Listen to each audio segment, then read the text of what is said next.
Party के नेता बड़बोला हो गए हैं। बड़बोलेपन की ये सब सारी चीज़ें हैं। माननीय सर्वोच्च न्यायालय पे कोई भी टिप्पणी करना यह सरासर अनुचित है।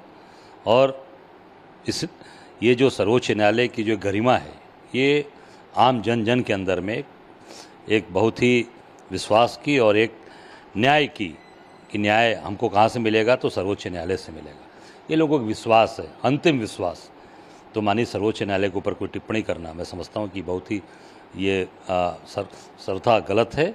और निश्चित तौर से इससे देशवासी दुखी हैं कि देश के अंदर एक इतने बड़े सर्वोच्च न्यायालय के ऊपर भी टिप्पणी ये लोग कर रहे हैं।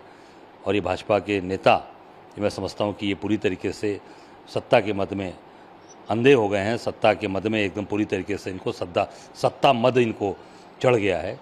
और मैं इतना ही कहना चाहूँगा कि ये सारी टिप्पणी इनकी गलत है। क्या लोकतंत्र खत्म कर देना चाहते हैं? ये प्रोपेगेंडा है, क्योंकि बीजेपी के राष्ट्रीय अध्यक्ष अब कह रहे हैं कि बीजेपी से हमेशा जुडिशरी का सम्मान करते आए। नहीं, मैं राष्ट्रीय अध्यक्ष जी से इतना कहना चाहूँगा कि अगर ये आप उनकी जो बातें हैं उनसे अपने आप को अलग करते हैं तो उनके ऊपर अनुशासनात्मक कार्रवाई करें। जो लोग इस तरीके की भाषा का इस्तेमाल कर रहे हैं भारतीय जनता पार्टी के अंदर, कि जो माननीय सर्वोच्च न्यायालय के ऊपर टिप्पणी करें, उनके ऊपर तत्काल भारतीय जनता पार्टी के राष्ट्रीय अध्यक्ष को एक्शन लेना चाहिए, उनके खिलाफ कार्रवाई करें, उनको कठोर कार्रवाई उनके खिलाफ करनी चाहिए। देखिए, बिहार इलेक्शन को लेके कुछ CBDC की आप कांग्रेस पार्टी की कुछ मीटिंग हुई है, उसमें क्या राष्ट्रीय अध्यक्ष जी या राहुल सर इन लोग भी शामिल रहे हैं? नहीं, वो तो पूरी तरीके से बिहार के चुनाव हमारे लिए प्रतिष्ठा का प्रश्न है और वहाँ मिलकर लड़ रहे हैं पूरी ताकत के साथ। वहाँ सरकार बनेगी इस बार हमारी, क्योंकि आम जनता उब चुकी है, आम जनता परेशान है। और जो आज बिहार के जो हालात हैं, आप देख सकते हैं कि कानून व्यवस्था पूरी तरीके से ध्वस्त हो चुकी है।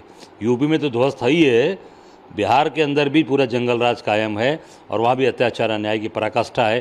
क्योंकि मुख्यमंत्री को कुछ वहाँ उनको जो चीज़ें जिस तरीके से उनकी हरकत है, उससे पूरे बिहार के लोग परेशान उनकी हरकत से। तो मीटिंग भी हो रही है इलेक्शन को लेकर आप लोग की कोई? नहीं, अभी हम लोग पिछली बार पूरे चुनाव में गए थे बिहार में। पार्टी का जहाँ निर्देश होगा पूरी ताकत के साथ उत्तर प्रदेश का एक एक कार्यकर्ता बिहार के गली गलियारे में हम पूरी तरीके से एक एक गांव गलियारे में हम छाप देंगे।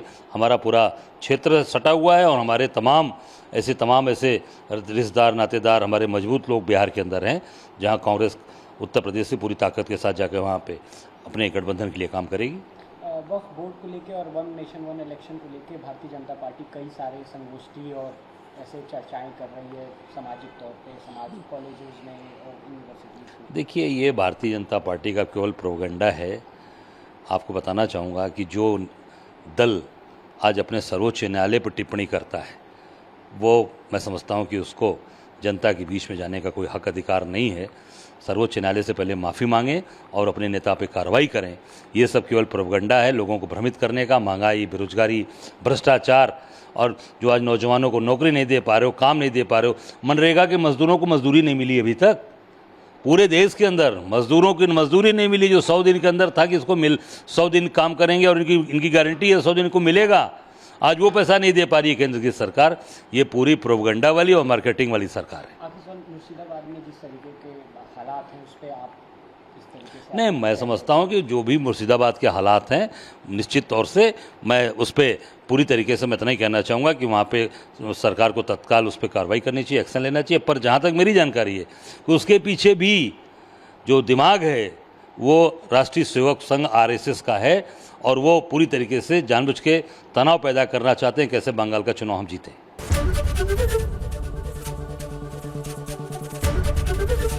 ABP गंगा, खबर आपकी, जुबान आपकी।